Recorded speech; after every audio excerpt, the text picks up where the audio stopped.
Sevmek en güzel duygu, sevmek aşka gönlünü vermek, sevmek derdin dermanı demek, sevmek, sevmek, sevmek hayatın tadı, sevmek Allah'ın adı demek, sevmek kulun muradı demek, sevmek, sevmek.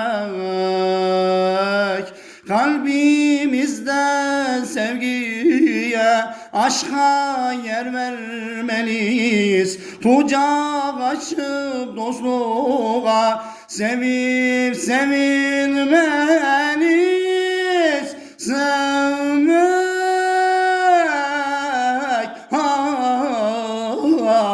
sevmek, sevmek, sevmek,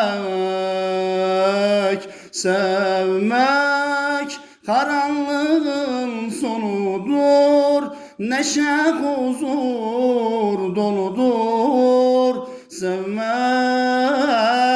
Allah'ımızın yoludur. Sevmek, sevmek,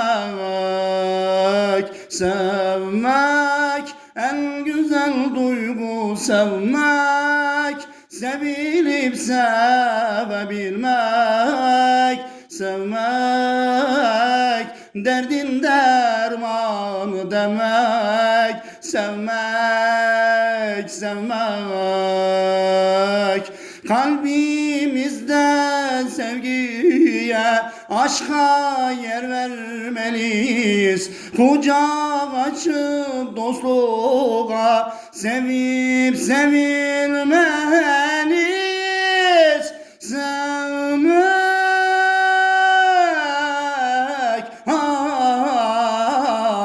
sevmek, sevmek, sevmek.